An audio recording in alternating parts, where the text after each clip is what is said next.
Imagine you're a third-year graphic design student and you're given the difficult job of designing a new logo for one of the largest retail companies in the world. Sounds like the opportunity of a lifetime, right? Well, imagine if everyone on the internet hated it. What the hell is even that? That's what happened to the designer of one of the companies on this list. From beloved football clubs to clothing companies, here are 10 famous companies that completely failed at rebranding their logo. Welcome to Graphics Mob. At number 10 is a company whose browser you're probably using right now to watch this video, Mozilla. The company that develops Mozilla Firefox decided to switch things up back in 2017. Their old logo was just a plain lowercase type of the word Mozilla, but the new one came with a clever twist, or at least they thought it was. The new logo featured a new open source font called Zilla, meant to evoke coding, and between the letters Z and A was this, a colon and 2 forward slashes. This is a nod to the company's internet background, as the symbol is a portion of URL that signifies the end of the protocol bit. You'll usually see it after HTTP or HTTPS on your browser's address bar. The idea came after Mozilla decided to involve the public in the design process. It's simple, clever, and balanced. So why was it so controversial? Well, it's too on the nose. It definitely says this is an internet company, but these types of literal concepts are something you'd see in a first-year graphic design class, like having a drop of water in a water company logo or making the S a snake in the word snake. There are plenty of examples of this online, and you've probably come across them. It's a trope you'd see your local barbershop or bakery implement, but for a corporation like Mozilla, it trivializes the brand whilst reducing legibility. To be fair, it's not terrible and it has grown on me, but the internet definitely expressed their opinions on it when it launched. The YouTube commenters using the symbol as a sad smiley face, but double sad. Sticking to the subject of sad internet companies, number 9 is a website you probably don't know if your birth year starts with a 2. It's MySpace. For my younger audiences, MySpace was a social media company where millennials will do millennial things, like post Boys to Men lyrics. The website still exists, but rebranded as an entertainment company. Anyway, they launched a logo that was possibly more cringe than Mozilla's. They threw in a spacebar symbol in place of the word space. Bad move for MySpace because unlike Mozilla, no one knows who you are, bro, so no one will know what the long dash in your logo is supposed to mean. However, the new logo wasn't a waste of time and money because the criticism after the launch reminded people that the company still exists. It brought the company back into the spotlight. It was however short-lived and they reverted back to their old logo. This other company had to revert to their old logo too after spending $100 million on a new one. I'm talking about Gap, the American fashion retailer. They replaced the old logo that was white type on a blue background with one that featured black text and a hovering small blue and white gradient square attached to the P. According to the company's spokesperson, the new logo was supposed to give off modern, sexy, and cool. I don't know, it just screams local bank that was founded 2 years ago and is now closing shop. A week later, Gap came to their senses after a tide of backlash and switched back to their old logo. The shamed emblem also happened to be the 4th most expensive logo in history. At number 7 is another mega retail brand, JCPenney. And they famously chose Luke Langhus, a third-year graphic design student, to give their logo a facelift. You heard me right, a company that was worth $17.8 billion back in 2010 when they did this chose a student to redesign the face of their corporation, and it didn't go well. The new logo was actually well structured and modern, but it included a square framing the letters JCP. What's the problem with this? Well, the old logo was simpler and designs aren't made better by making them more complicated. Simplicity has been the rule of the last 2 centuries. Adding the red square also places importance on the 3 letters.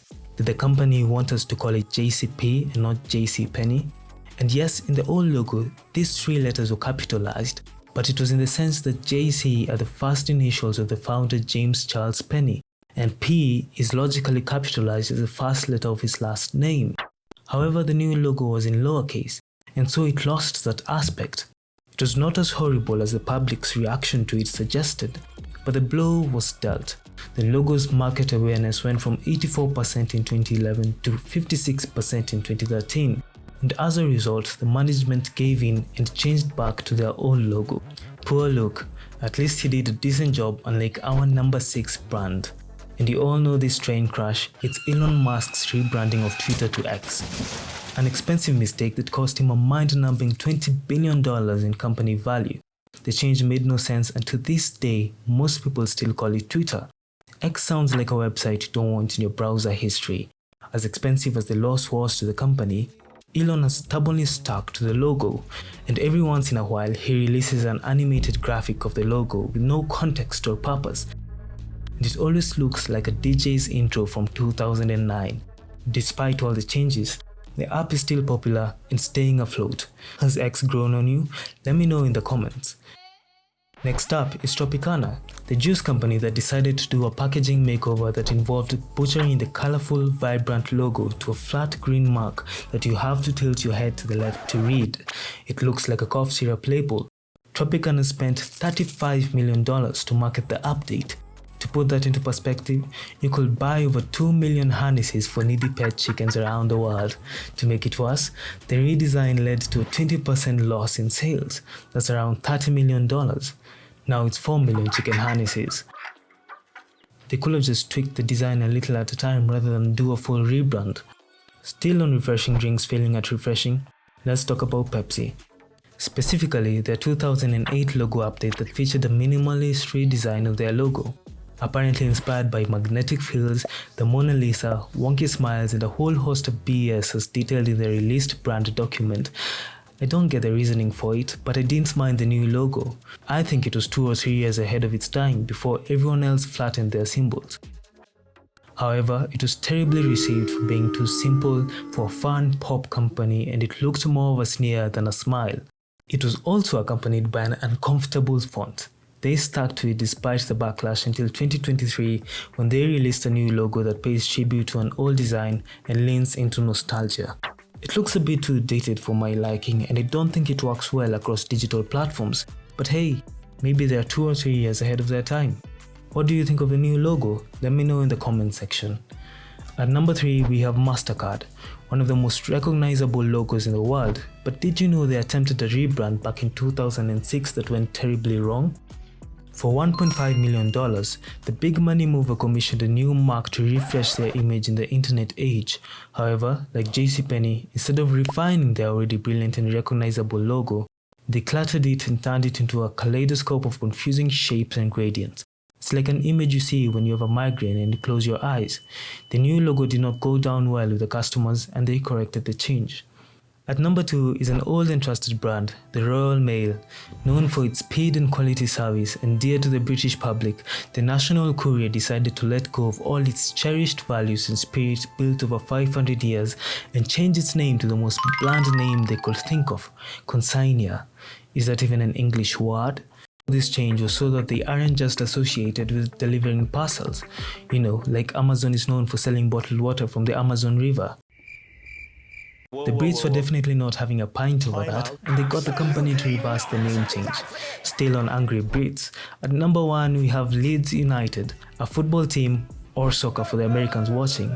Leeds decided to change its badge and for some reason completely kept nothing from the old badge except the 2 yellow and blue colors.